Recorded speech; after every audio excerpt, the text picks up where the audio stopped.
Hola, buenas tardes. Mi nombre es Miguel Ángel Goicoechea Díaz y he hecho esta grabación porque quiero compartir con ustedes, estimados amigos y conciudadanos, sobre algunas ideas, pensamientos y reflexiones del acontecer nacional e internacional.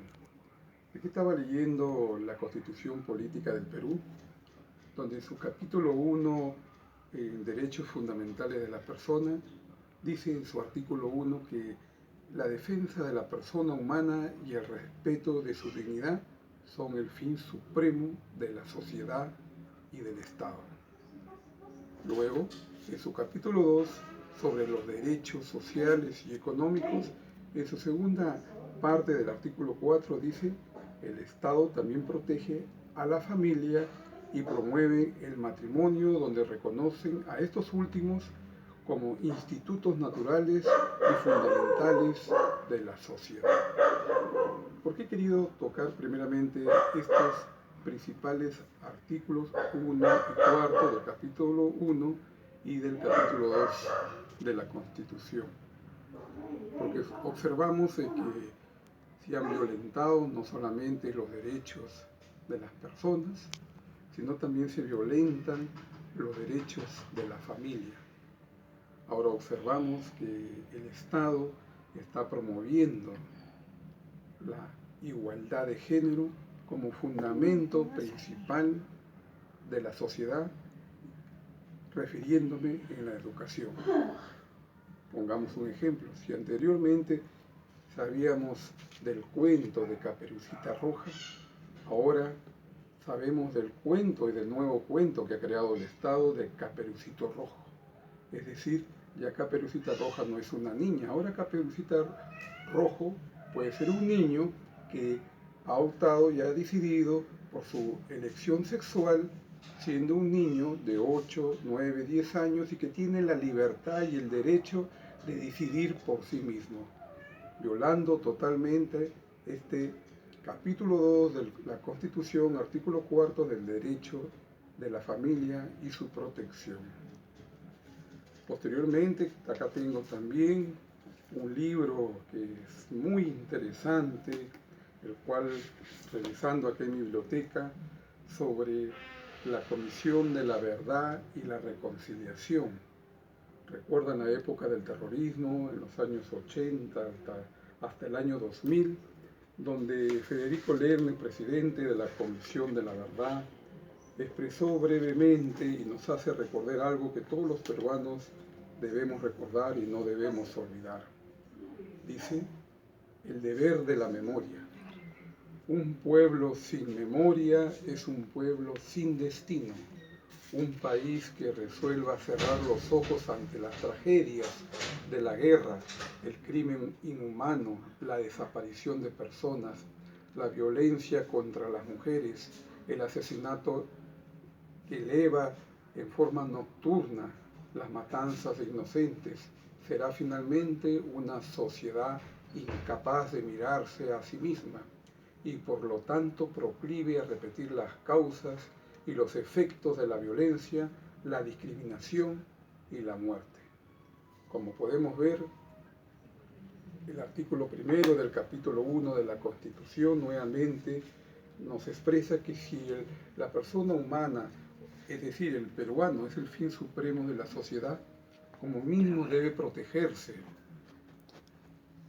Tanto es así de que el Estado no está cumpliendo con ese primordial derecho de los peruanos de vivir una forma pacífica, y en esta Comisión de la Verdad y Reconciliación el presidente Toledo tuvo la oportunidad de terminar y hablar la verdad, cómo fueron estos hechos durante el terrorismo, el MRTA, el Sendero Luminoso de los años 80 y 2000, cómo estos organismos alzados en armas en forma muy silenciosa fueron creciendo, no solamente por las diferencias y las discriminaciones sociales que existían, sino que también por la falta de educación y cultura de los pueblos o de los ciudadanos de estos pueblos alejados, en los cuales no tuvieron ninguna oportunidad de tener en ellos otras ideas, otros pensamientos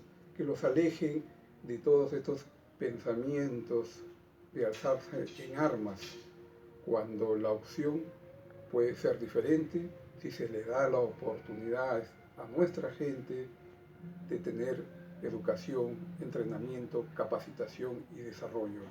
Y el Estado no existe en esos lugares de los Andes y alejados del Perú la presencia de Estado.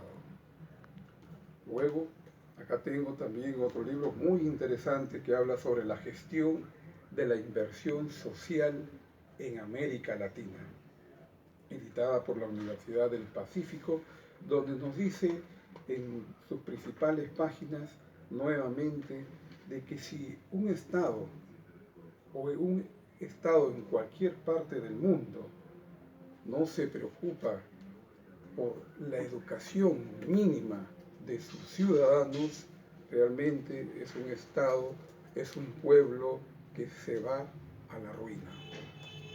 Es muy lamentable que solamente el 3%, apenas el 3% del Producto Bruto Interno del PBI se utilice en educación, cuando sabemos de que existen grandes reservas económicas en el Estado para poder invertir como mínimo el 10% de la educación en todos nuestros pueblos, principalmente nuestros niños, como lo he expresado hace unos momentos, en los lugares más alejados del Perú, donde nuestros niños no solamente no tienen educación, no tienen abrigo, no tienen agua y desagüe, no tienen qué comer, no tienen cómo abrigarse, ahorita con los fenómenos climatológicos que están ocurriendo, sinceramente parece como una plaga que están esperando los gobiernos o el Estado actual para no preocuparse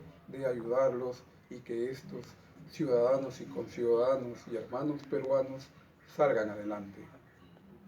Emigran de sus tierras a Lima, dejan sus tierras sin cultivar, no tienen cómo invertir ellos para producir, y de esta manera, al quedar libres las tierras, al quedar abandonadas las tierras, entonces vienen los inversionistas extranjeros de diferentes partes del mundo, especialmente chilenos, y comienzan a adueñarse y apropiarse de nuestras tierras, cultivan,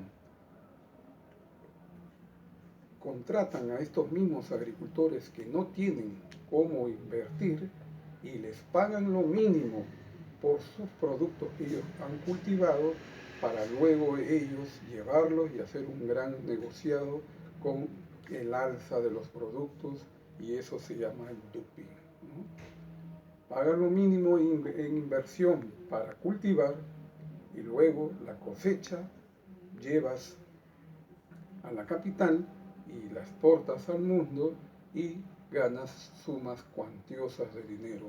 ¿Esto no lo sabe el Estado? Esto lo sabe el Estado. Entonces, ¿qué es lo que está pasando? Esta es la globalización, este es el capital. ¿Qué es lo que está sucediendo realmente en el Perú? ¿Por qué este manejo inhumano contra nuestros propios conciudadanos?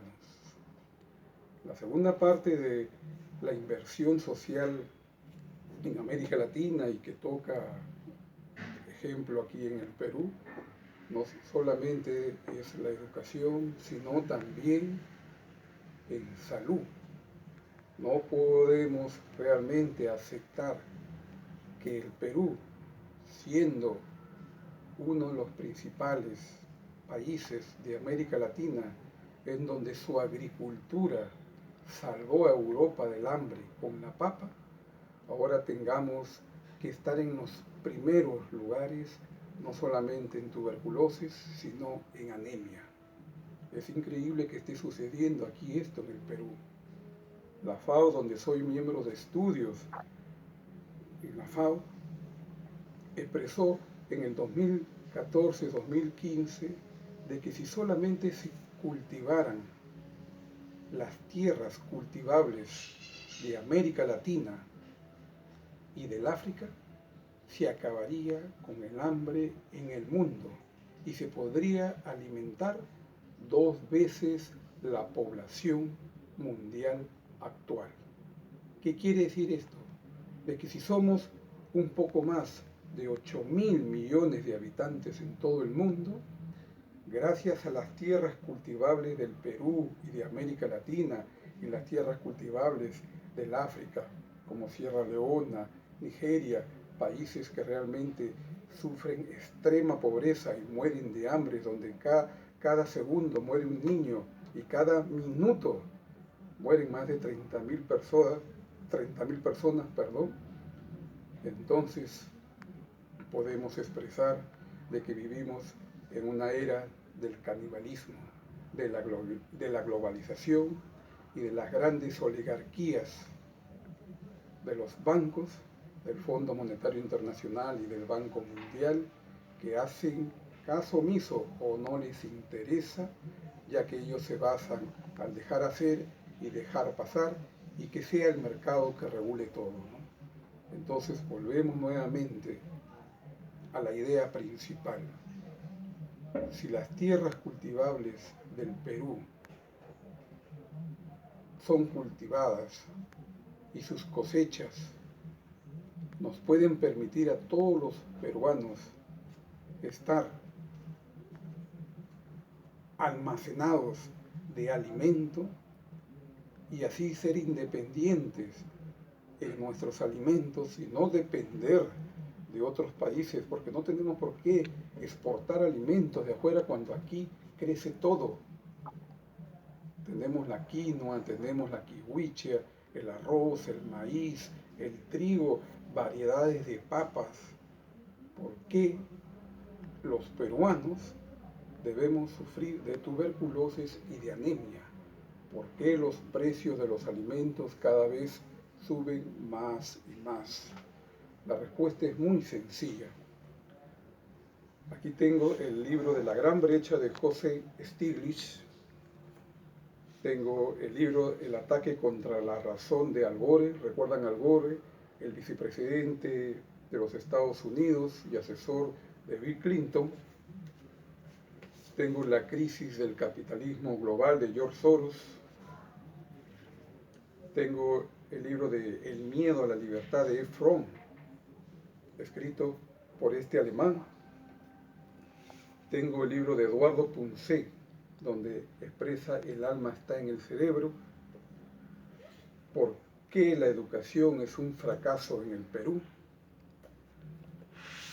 Todo va a cambiar, de Enrique Danz, donde habla sobre la cuarta revolución industrial y se refiere a la tecnología digital y tiene mucho que ver con la nueva economía digital hoy en día en el mundo. Tengo otro libro aquí, El fin del poder. ¿Qué es lo que está pasando con el poder? Ahora las autoridades, los gobernantes tienen más poder o tienen menos poder. ¿Por qué? Otro libro sobre consideraciones sobre la democracia, escrito por Eugenio Vergas Latapié. Este francés nos habla de que un pueblo no puede ser demócrata o no puede haber democracia en un pueblo si este pueblo no tiene conciencia de lo que vive y no sabe o no está informado verdaderamente de lo que sucede en su país. Y si recibe un mínimo de educación, van a ser presas como hojas caídas, que son presas de los vientos y son manipulados fácilmente. Y de esta manera nos encontramos los ciudadanos en su gran mayoría aquí en el Perú. Solamente observemos cómo votan o cómo votan nuestros conciudadanos y vemos los resultados de los diferentes gobernantes que han pasado durante los últimos 20 años. Y totalmente es una catástrofe. Y cada vez perdemos más derechos, sabemos menos sobre nuestros deberes y hacen lo que quieran con nuestras leyes, violan la Constitución constantemente y el ciudadano peruano está inerte, está pusilánimamente estático. Es por eso de que en este libro se habla sobre consideraciones sobre la democracia. Pero tengo un libro mucho más profundo sobre este. Aquí estamos, a ver, acá está. Es escrito por Platón, La República o Estado. Aquí Platón hace un breve análisis que me sorprendió en este libro cuando dice que Sócrates estaba caminando con su, bueno, se me fue la idea en este momento, eh, eh, bueno, llamémoslo a su lámpara, estaba caminando en la mano tenía su lámpara y estaba caminando por los patios de Roma y sale Platón y le pregunta, ¿no? Maestro Sócrates, ¿qué estás buscando? Y le dice justamente, lo dice en este libro, estoy buscando a ver si encuentro a un hombre virtuoso. Cuando expresó estas palabras Sócrates, estoy buscando a un hombre virtuoso. ¿Por qué? Porque Roma ya se encontraba en su decaimiento, en su avenimiento de su caída, a pesar que fue un imperio muy longevo porque duró más de 100 años en el poder, el imperio, pero la corrupción era de tal manera que justamente las caídas de los imperios se han debido a su alta corrupción. Y esto, por supuesto, le puede caer a cualquier país.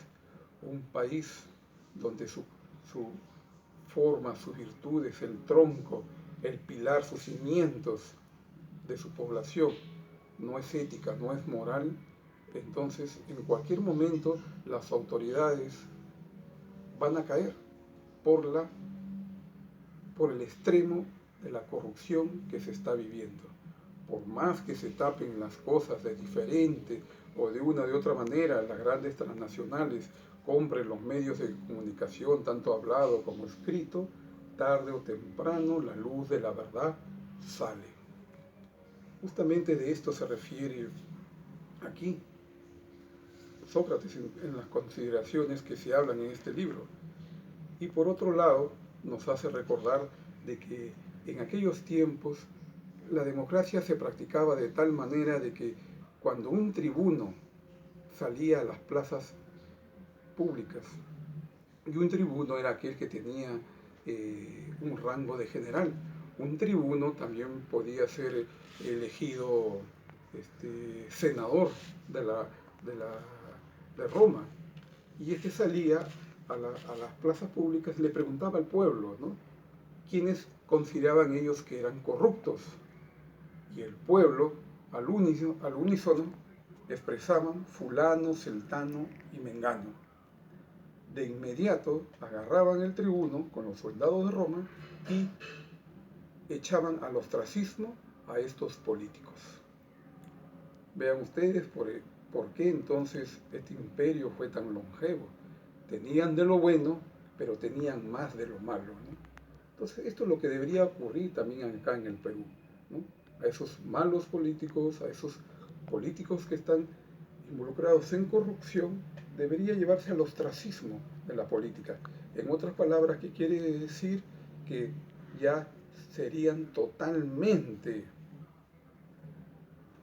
negados para la opinión pública y para las funciones públicas de que puedan ejercer nuevamente este ejercicio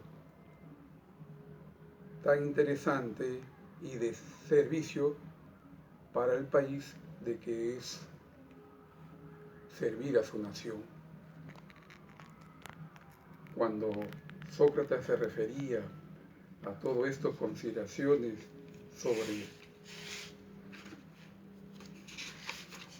sobre la democracia, nos expresaba también que el pueblo era Roma y Roma era el pueblo. En otras palabras, después de la muerte del emperador Marco Aurelio, los emperadores que vinieron después utilizaron a la plebe, utilizaron el poder del pueblo, pero para satisfacer sus codicias y sus avaricias y el exceso del poder. Entonces, ¿qué sucedió? Buscaban que el pueblo se encuentre contento, y la manera de cómo el pueblo se mantuvieran contento les daban lo que ellos querían.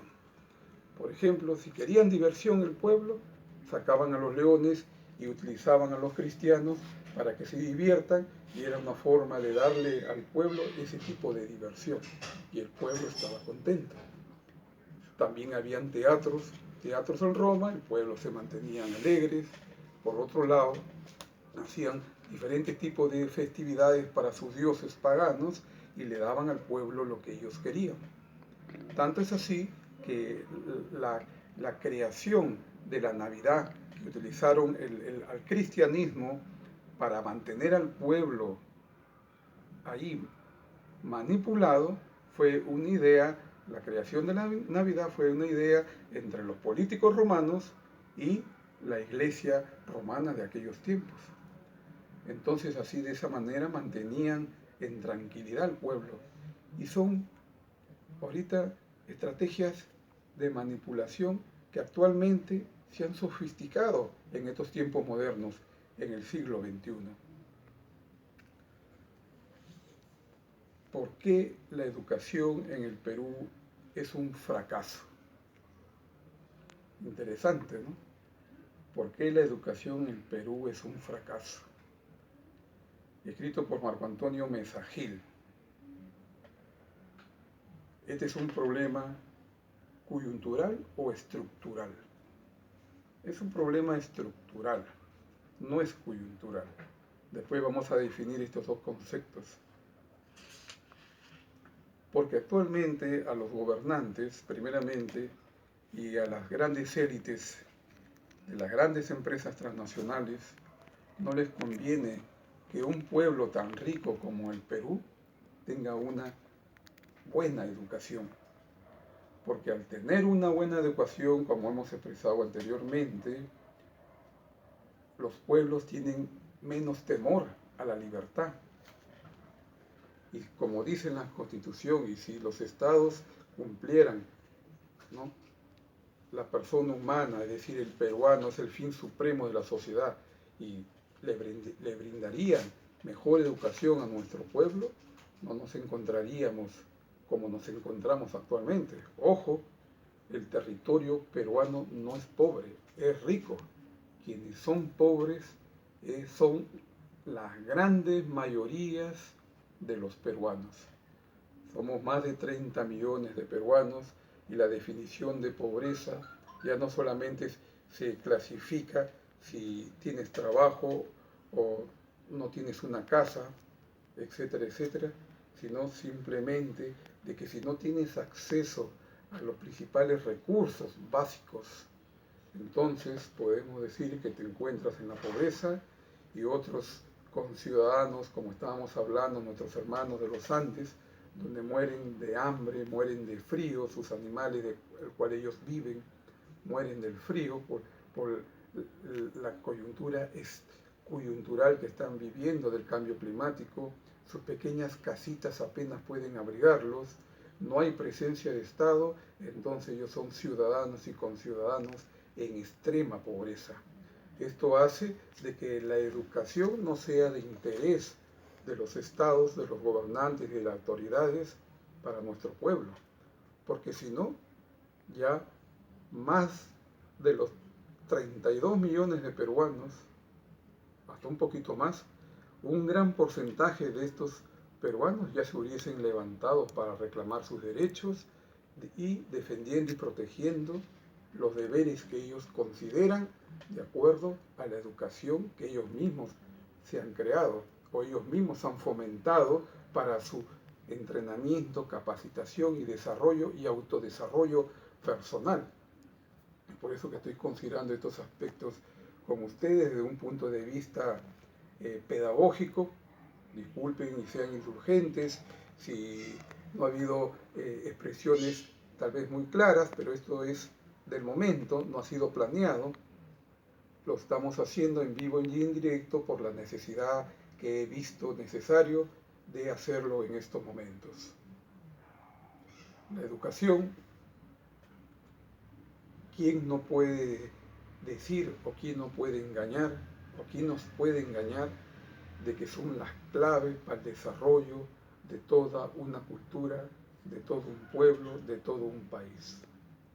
Recuerdo que después de terminada la Segunda Guerra Mundial, cuando Corea del Norte y Corea del Sur se habían dividido, entonces Corea del Sur quería emprender la tecnología y abrir sus mercados en los países de Occidente. No podían competir, su tecnología era precaria a la comparación, por ejemplo, de los celulares norteamericanos. Entonces, el presidente surcoreano invitó a todos los empresarios y les hizo una pregunta clave y sencilla. ¿Qué necesitan ustedes del Estado?, le preguntó. Y todos los empresarios en unísono le dijeron: necesitamos educación en ciencia y tecnología. Después, los empresarios nos preocupamos de todo lo demás. ¿Correcto? Nuevamente, Corea del Sur les preguntó a los empresarios surcoreanos qué necesitan del gobierno para ser competentes. Y los empresarios le preguntaron y le dijeron en respuesta: necesitamos educación en ciencia y tecnología, y todo lo demás nosotros como empresarios lo haremos. Clarito. ¿Qué hizo el presidente surcoreano? Llamó lo mejor de sus talentos en ciencia y tecnología, conglomeraron a los mejores estudiantes y curiosos y hábiles en ciencia y tecnología, y aquí en este libro Ahora descubra sus fortalezas, pudieron descubrir quiénes eran los más talentosos en la tecnología digital, y podemos ver qué es lo que está ocurriendo ahora. Imagínense, han sacado hace poco, el año pasado, ¿no?, un celular Huawei, bueno, P120 2019, que realmente Huawei, disculpen la expresión, ¿no?, 2019, en donde es un celular inteligente de gama media, pero es totalmente moderno y le está provocando un gran dolor de cabeza a los celulares norteamericanos y de otros países. Ese es justamente lo que ocurre cuando el Estado apoya y los buenos empresarios apoyan y brindan educación con un resultado común, un objetivo y meta común: emprender nuevos negocios, emprender nuevas empresas, y así se crean nuevos puestos de trabajo. Y es importante que tanto empresa como Estado trabajen juntos. Pero estamos hablando pues de buenos gobernantes, éticos, con sólido bagaje cultural, disculpen la expresión, y no pichirruchis como los gobernantes que nos han antecedido, ¿no? ¿Para qué decir su nombre? Ustedes lo saben muy bien. Entonces, cuando la autoridad o el líder tiene un sólido bagaje cultural, este se forja de una voluntad firmísima. Esta voluntad firmísima hace posible que explote todos los talentos y busquen talentos que se convierten en fortalezas, y esto se hace competentes. Los empresarios se contagian de esta fusión, de esta energía de desarrollo, y realmente así funciona mejor el capital. Y estamos hablando del capital puro, el sistema capital económico como fuente pura de desarrollo, no el neoliberalismo o el capitalismo salvaje. ¿No? Estamos hablando de la escuela clásica de economía, ¿no? Defendida por Adam Smith y Ricardo, ¿no? La escuela clásica de economía, sí, desde el siglo XIX a principios del siglo XX. Entonces, y aquí nos recuerda pues el gran profesor Peter F. Drucker, lo dice bien claro, ¿no? El gran poder de las pequeñas ideas, ¿no? Este profesor, quien es un formador hasta hoy en día, a sus 80 años, de grandes líderes empresariales, ¿cómo va a dejar de estar en mi biblioteca? El cual personalmente soy especialista en dirección de recursos humanos y acá él nos enseña que para superar una idea tenemos que demostrar con otra idea que es superior a la primera idea. Y ahí vienen los conceptos de lluvias de ideas, torrentes de ideas, y esto no es nuevo. Ya Bolívar antes de la independencia de América Latina, él expresaba, ¿no? ¿Quién puede con el poder o la lluvia de ideas de un pueblo que busca la libertad? Así hablaba Bolívar cuando estaba por cruzar, cuando Bolívar estaba por cruzar, se puede decir, la frontera de Venezuela a Colombia. Entonces, un general terrateniente que estaba ahí con él, le expresó, ¿no? Bolívar, ¿sabes qué? No puedes cruzar porque esta es una frontera. Esto pertenece al empresariado de Colombia, de la Gran Colombia, como se llamaban en aquel entonces. Y Bolívar le dijo, este no es una frontera, este es un río. Y ahora tú no me estás hablando como un general, me estás hablando como un abogado burgués de los intereses de esta minoría, ¿no? Entonces que decida el pueblo si cruzan o no cruzan este río, mas no es una frontera. Entonces imagínense cómo practicaba ya Bolívar con todas sus ventajas y desventajas la democracia. Este pueblo, estos ciudadanos de todas las culturas, de todas las etnias que lo seguían para lucha, para la libertad, eran conocedores de su realidad, de lo que estaba pasando en América Latina y de la colonización y del imperio español. Entonces, imagínense entonces cómo estas pequeñas ideas, como dice el profesor Peter F. Drucker, se hacen posibles y se logran grandes ideas, grandes proyectos, grandes logros.